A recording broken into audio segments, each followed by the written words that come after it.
Hello everyone, welcome back to my English learning YouTube channel crack English with BC और मैं आपका English language trainer Birju Chauhan. Dear friends, आज के session में हम लोग स्टडी करेंगे कंजंक्शंस के विषय में और इसके अंदर हम लोग स्टडी करेंगे कॉन्सेप्ट ऑफ ए कंजंक्शन।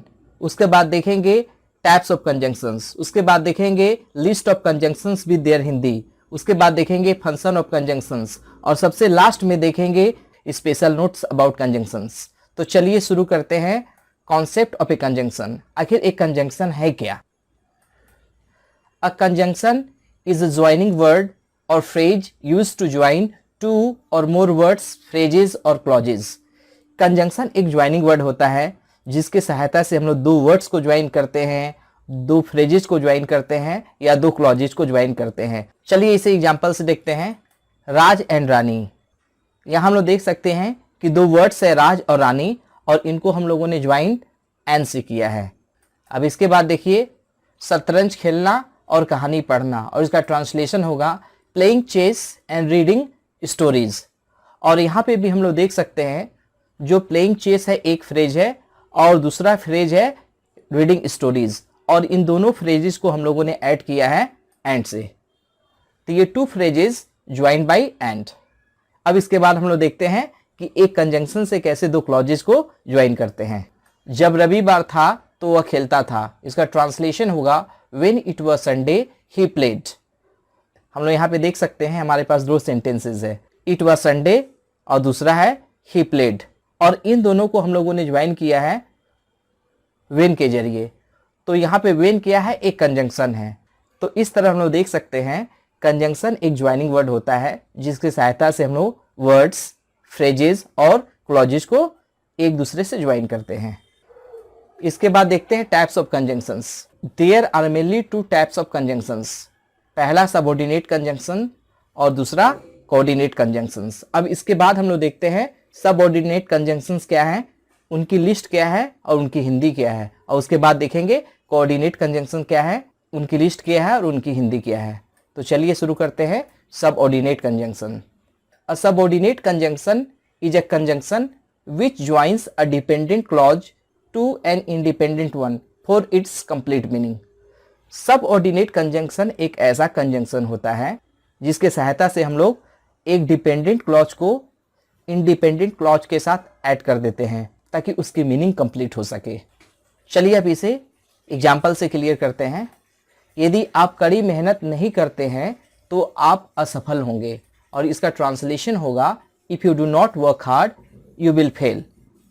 तो हम लोग इस कॉम्प्लेक्स सेंटेंस में यानी इस लार्जर सेंटेंस में देख सकते हैं if you do not work hard एक डिपेंडेंट क्लॉज है, क्योंकि यदि हम इफ़ यू डू नॉट को अकेले छोड़ देते हैं तो ये अपनी मीनिंग को पूरा नहीं कर पाता है, लेकिन इसको अपनी मीनिंग को पूरा करने के लिए एक दूसरे क्लॉज की ज़रूरत होती है जो इंडिपेंडेंट क्लॉज होता है, और यहाँ पे यह इंडिपेंडेंट क्लॉज है you will fail.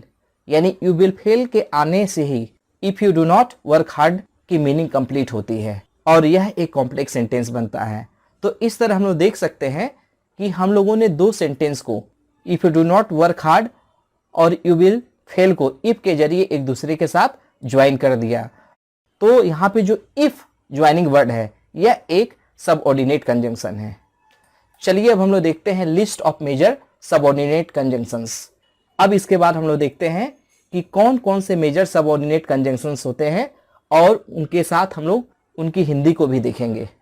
The important subordinate conjunctions are, पहला आफ्टर, उसके बाद बिकॉज क्योंकि, एज जैसा कि, सिंस जब से, लिस्ट ऐसा ना हो कि, टिल तक, दो यद्यपि, अल्दो यद्यपि, बिफोर पहले, सपोजिंग मान लें, अनलेस यदि नहीं, एज इफ मानो, इवेन इफ भले ही, इवेन दो भले ही, एज लॉन्ग एज जब तक कि, एज फार एज जहां तक कि, इफ यदि, सो दैट ताकि, ऑन कंडीशन दैट इस शर्त पर कि, प्रोवाइडेड दैट बशर्ते, अनटिल जब तक नहीं, एज सुन एज जैसे ही, हार्डली स्कार्सली मुश्किल से, हूँ जो, हूँ जिसका, हुम जिसको, व्हाट जो, विच जो, हाउ जैसे, व्हेन जब, वेयर जहां, वाई की वजह से, व्हेन एवर जब कभी भी, वेयर एवर जहां कहीं भी।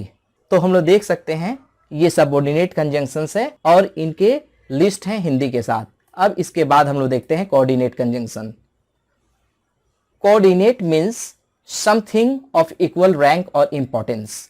कोऑर्डिनेट का अर्थ होता है कोई भी चीज जिसका किसी चीज के साथ जब कंपेयर करते हैं तो वह उसके इक्वल रैंक या इंपॉर्टेंस में आए। तो इस तरह simply a coordinate conjunction is a conjunction which joins the sentences और क्लॉजेज ऑफ इक्वल रैंक और इंपॉर्टेंस। कोऑर्डिनेट कंजंक्शन वह कंजंक्शन होता है जिसकी सहायता से हम लोग इक्वल रैंक्स के वर्ड्स, फ्रेजेस, सेंटेंसेस या क्लॉजेस को एक दूसरे के साथ ज्वाइन करते हैं।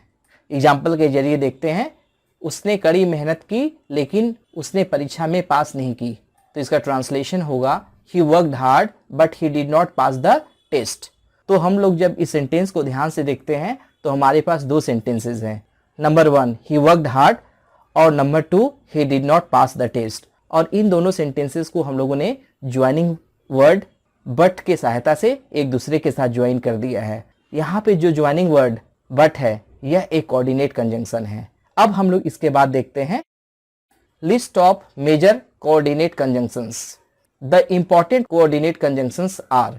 जो खास कोऑर्डिनेट कंजंक्शंस है देखिए वो कौन कौन से हैं। बट, लेकिन, येट अभी तक नहीं, सो इसलिए, एज वेल एज साथ ही, टू ऑल्सो भी, हाउ एवर हालांकि, फॉर के वजह से, वेयर एज जबकि, नॉट विद स्टैंडिंग बावजूद, एंड और, वाइल जबकि, आइदर और, या तो यह या वह, नाइदर नॉट न तो यह न तो वह, बोथ एंड दोनों, और, नॉट ओनली बट ऑल्सो केवल इतना ही नहीं बल्कि यह भी। तो ये सारे के सारे इंपॉर्टेंट कोऑर्डिनेट कंजंक्शंस हैं। अब इसके बाद हम लोग देखते हैं फंक्शंस ऑफ कंजंक्शंस। आखिर कंजंक्शंस के फंक्शंस क्या होते हैं, चलिए देखते हैं। There are 2 functions of conjunctions. Conjunctions के खास करके 2 फंक्शंस होते हैं। पहला देखिए, to join words, phrases and sentences. इसका पहला जो काम होता है यह वर्ड्स, फ्रेजेस और सेंटेंसेस को ज्वाइन करता है। चलिए इनके एग्जाम्पल्स को देखते हैं। Bat and balls. इस एग्जाम्पल्स में देख सकते हैं कि बैट एंड बॉल्स को एंड की सहायता से ज्वाइन किया गया है। In the park but on the ground. और यहाँ पे हमारे पास 2 फ्रेजेज हैं, इन द पार्क और ऑन द ग्राउंड। और इन दोनों फ्रेजेस को हम लोगों ने बट की सहायता से ज्वाइन कर दिया है। She is sleeping while I am playing. यहाँ पे देख सकते हैं हमारे पास 2 सेंटेंसेस है, शी इज स्लीपिंग और आई एम प्लेइंग। और इन दोनों सेंटेंसेस को हम लोगों ने वाइल की सहायता से ऐड कर दिया है। तो इस तरह हम लोग देख सकते हैं कि कंजंक्शन का जो सबसे पहला काम होता है यह 2 वर्ड्स, 2 फ्रेजेस या 2 क्लॉजेज या सेंटेंसेस को ज्वाइन करता है। अब इसके बाद हम लोग देखेंगे कि पर्टिकुलर सेंटेंस बनाने में आखिर कंजंक्शन का क्या इंपॉर्टेंस है। तो चलिए देखते हैं। To make a compound sentence और कॉम्प्लेक्स सेंटेंस। इसका जो दूसरा फंक्शन है यह कॉम्प्लेक्स और कंपाउंड सेंटेंस को बनाने में हमारी सहायता करता है। चलिए इस एग्जाम्पल से देखते हैं। Neha is ill, she will come today. Neha बीमार है, वह आज आएगी। तो ये दोनों सेंटेंस को स्टडी करने के बाद पता चलता है कि यहाँ पे कॉन्ट्रास्टिंग सिचुएशन है। यदि कोई बीमार होता है तो आता नहीं है। तो इसको यदि हमें कंपाउंड बनाना हो तो हम लोग बट के सहायता से बनाएंगे। तो इसका होगा Neha is ill but she will come today. और कॉम्प्लेक्स बनाना हो तो 2 Neha is ill she will come today. तो इस तरह से देख सकते हैं कि हम लोग कंजंक्शंस की सहायता से कंपाउंड और कॉम्प्लेक्स सेंटेंस को बना सकते हैं। अब इसके बाद हम लोग कंजंक्शंस के विषय में कुछ स्पेशल नोट्स को देखते हैं। और इन स्पेशल नोट्स को समझने के बाद आपको कंजंक्शंस की स्टडी करने और इसको यूज करने में बहुत हेल्प मिलेगा। तो चलिए देखते हैं note number 1, the compound conjunction. आखिर कंपाउंड कंजंक्शंस होता क्या है? A compound conjunction is a phrase used as a conjunction. It may have 2 or more parts. एक कंपाउंड कंजंक्शंस एक फ्रेज होता है जिसको हम लोग कंजंक्शंस के रूप में यूज करते हैं और यह 2 या 2 से अधिक वर्ड्स से बना होता है। अब इसके बाद हम लोग देखते हैं कुछ कंपाउंड कंजंक्शंस के examples. She talked to me as if she had been my mother. यहाँ पे हमारे पास 2 सेंटेंसेस है। She talked to me पहला और सेकेंड है she had been my mother. और इन दोनों सेंटेंसेस को हम लोगों ने एज इफ से ज्वाइन किया है। तो यहाँ पे एज इफ एक कंपाउंड कंजंक्शन है क्योंकि यह दो वर्ड से बना हुआ है, एज और इफ। अब हम लोग इसके बाद कुछ कंपाउंड कंजंक्शंस के लिस्ट को देखते हैं। The chief compound conjunctions are, मुख्य रूप से कौन कौन से कंपाउंड कंजंक्शंस होते हैं? As if, as long as soon as though, as well as, even if, even though, in as much, in order that, on condition that, provided that, such that. तो यहाँ पे हम लोग देख सकते हैं ये सारे के सारे मेजर कंपाउंड कंजंक्शंस है। अब इसके बाद हम लोग देखते हैं सेकेंड स्पेशल नोट को। Special note 2, correlative conjunctions. और नोट 2 में हम लोग देखेंगे कोरिलेटिव कंजंक्शंस क्या है। A correlative conjunction is a conjunction which is used in pairs. Such conjunctions may be a coordinate, subordinate or any other connective. एक correlative conjunction एक ऐसा कंजंक्शन होता है जिसको हम लोग हमेशा पेयर्स में यूज करते हैं, यानी कहने का अर्थ है जिसके दो पार्ट होंगे। और ऐसे कंजंक्शंस सबऑर्डिनेट कंजंक्शन भी हो सकते हैं, कोऑर्डिनेट कंजंक्शंस भी हो सकते हैं, या दूसरे तरह के कनेक्टिव वर्ड्स हो सकते हैं। तो चलिए इसके एक एग्जाम्पल को देखते हैं। Both Radha and Ambika have done it. यहाँ पे हम लोगों के पास एक सेंटेंस है, both Radha and Ambika have done it. तो यहाँ पे हम लोग देख सकते हैं कि हम लोगों ने राधा और अंबिका को दो वर्ड्स की सहायता से, यानी बोथ और एंड की सहायता से ज्वाइन कर दिया है। तो यहाँ पे जो बोथ और एंड है यह एक कोरिलेटिव कंजंक्शन है। अब इसके बाद देखते हैं कौन कौन से मेजर कोरिलेटिव कंजंक्शंस होते हैं। चलिए देखते हैं। Either dot dot dot or, neither dot dot dot nor, both dot dot dot and, not only dot dot dot but also, no sooner than, hardly, when, scarcely dot dot dot when, although dot dot dot yet, so dot dot dot that, as dot dot dot as many dot dot dot as, the more dot dot dot the more. तो हम लोग देख सकते हैं कि एक correlative conjunction एक pair conjunction होता है और इसका भी यूज हम लोग वर्ड्स, फ्रेजेज और सेंटेंसेस को ज्वाइन करने के लिए करते हैं। अब इसके बाद स्पेशल नोट 3 को देखते हैं। Special note 3, use of comma with subordinate conjunctions. Special note 3 में देखेंगे कि आखिर हम लोग कॉमा का प्रयोग सबऑर्डिनेट के साथ कब और कैसे करते हैं। If a sentence begins with a subordinate conjunction, a comma is placed after the subordinate clause. कहने का अर्थ है कि यदि कोई सेंटेंस सबऑर्डिनेट कंजंक्शन से शुरू होता है तो हम लोग सबऑर्डिनेट क्लॉज के बाद कॉमा का प्रयोग करते हैं। अब चलिए इसे एग्जांपल से देखते हैं। When it was raining, we were inside the house. जब इस सेंटेंस को हम लोग ध्यान से देखते हैं तो पाते हैं कि हमारे पास सबऑर्डिनेट क्लॉज है when it was raining, और रूल के अनुसार यहाँ पे कॉमा होना चाहिए था, लेकिन यहाँ पे कॉमा नहीं है, तो यह सेंटेंस इनकरेक्ट है। तो इसे करेक्ट करने के लिए हम लोग when it was raining के बाद कॉमा का यूज करेंगे। तो करेक्ट सेंटेंस होगा when it was raining, we were inside the house। यह करेक्ट सेंटेंस है।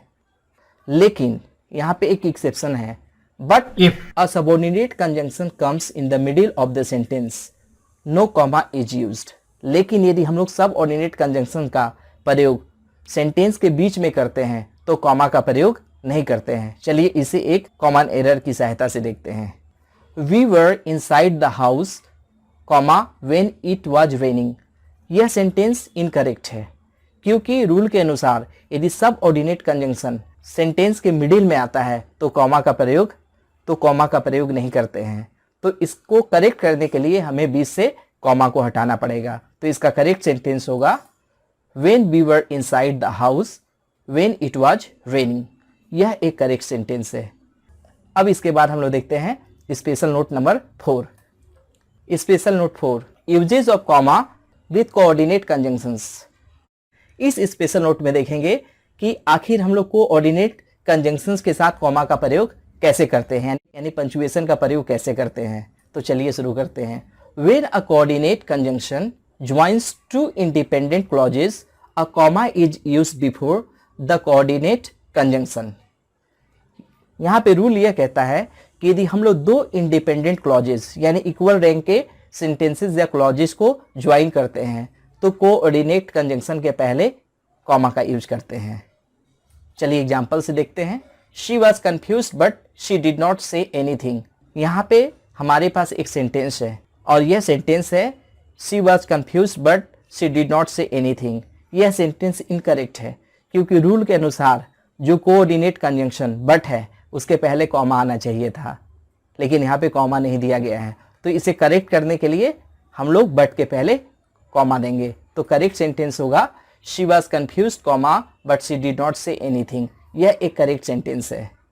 अब चलिए इससे रिलेटेड अगले रूल को देखते हैं। If a sentence begins with a coordinate conjunction it is not followed by a comma. लेकिन यदि कोई सेंटेंस कोऑर्डिनेट कंजंक्शन से ही शुरू हो जाए तो हम लोग सेंटेंस के बीच में कॉमा नहीं देते हैं। जनरली हम लोग सेंटेंसेस को कोऑर्डिनेट कंजंक्शन से नहीं शुरू करते हैं, लेकिन अपवाद के रूप में एक्सेप्शनली कहीं कहीं पे सेंटेंसेस को शुरू कर दिया जाता है। तो ऐसे केस में हम लोग मिडिल ऑफ द सेंटेंस के बीच में कॉमा का प्रयोग नहीं करते हैं, जैसा कि हम लोग सबऑर्डिनेट कंजंक्शन के साथ करते हैं। चलिए अब इसे एक एग्जाम्पल से देखते हैं। Yet she was hungry comma she did not say anything. यह सेंटेंस इनकरेक्ट है क्योंकि रूल के अनुसार यदि कोई भी क्लॉज कोऑर्डिनेट कंजंक्शन से शुरू होता है तो बीच में कॉमा नहीं दिया जाता है, लेकिन यहाँ पे कॉमा दिया गया है। तो इसे करेक्ट करने के लिए सिंपली हम लोग मिडिल से कॉमा को हटा देते हैं। तो करेक्ट सेंटेंस होगा yet she was hungry she did not say anything. यह एक करेक्ट सेंटेंस होगा। अब चलिए इससे रिलेटेड एक लास्ट रूल को देखते हैं। A comma is not used between two verbs, two subjects, two complements और two objects joined by a coordinate conjunction. और इस रूल के अनुसार जब दो वर्ड्स, चाहे वो दो सब्जेक्ट्स हो, दो वर्ब्स हो, दो ऑब्जेक्ट्स हो, जब उनको एक कोऑर्डिनेट कंजंक्शन के द्वारा ऐड किया जाता है तो उनके बीच कॉमा का प्रयोग नहीं होता है। यदि हम कॉमा देते हैं तो वह सेंटेंस गलत हो जाएगा। चलिए इसे एग्जाम्पल से देखते हैं। Bat and balls are necessary for cricket. और यह सेंटेंस इनकरेक्ट है क्योंकि बैट एंड बॉल्स ये इस सेंटेंस के सब्जेक्ट्स हैं और रूल के अनुसार इन दोनों के बीच कॉमा नहीं आना चाहिए, यानी कोऑर्डिनेट कंजंक्शन के पहले कॉमा नहीं आना चाहिए, लेकिन यहाँ पे बैट्स के बाद कॉमा दिया गया है। तो इस सेंटेंस को करेक्ट करने के लिए सिंपली हम लोग बैट्स के बाद से कॉमा हटा देते हैं। तो करेक्ट सेंटेंस होगा bats and balls are necessary for cricket. तो इस तरह हम लोग देख सकते हैं इक्वल सिग्निफिकेंस या इंपॉर्टेंस वाले वर्ड्स फ्रेजेस को जब कोऑर्डिनेट कंजंक्शन से ज्वाइन किया जाए तो कोऑर्डिनेट कंजंक्शन के पहले कॉमा नहीं आता है। एक और एग्जांपल को देखते हैं। Her hobbies are singing and reading. यह सेंटेंस इनकरेक्ट है क्योंकि हम लोगों ने यहाँ पे कोऑर्डिनेट कंजंक्शन एंड के पहले कॉमा रख दिया है। तो इसे सही करने के लिए कॉमा को हटा देना पड़ेगा क्योंकि यहाँ पे जो सिंगिंग और रीडिंग है यह कॉम्प्लीमेंट है। Her hobbies are singing and reading यह करेक्ट सेंटेंस है क्योंकि यहाँ से हम लोगों ने कॉमा को हटा दिया है। तो डियर फ्रेंड्स, आज के सेशन में बस इतना ही। आज हम लोगों ने स्टडी की कि कंजंक्शंस क्या होता है, इसके टाइप्स क्या होते हैं, उनके लिस्ट को देखा, उनकी हिंदी को देखी, उनके फंक्शंस को देखा और साथ साथ हम लोगों ने देखा कुछ स्पेशल नोट्स। और स्पेशल नोट्स में हम लोगों ने पंक्चुएशन से रिलेटेड और कुछ अदर कॉन्सेप्ट को समझा। तो डियर फ्रेंड्स, आज के लिए बस इतना ही। यदि मेरी वीडियो आपको अच्छी लगी तो इसे लाइक कीजिए, इसे शेयर कीजिए, मेरे YouTube channel crack English with BC को सब्सक्राइब कीजिए और बेल आइकन को पुश करना ना भूलें ताकि मेरे आने वाली हर वीडियो का नोटिफिकेशन आपको मिलता रहे। वीडियो में आखिर तक बने रहने के लिए थैंक यू वेरी मच।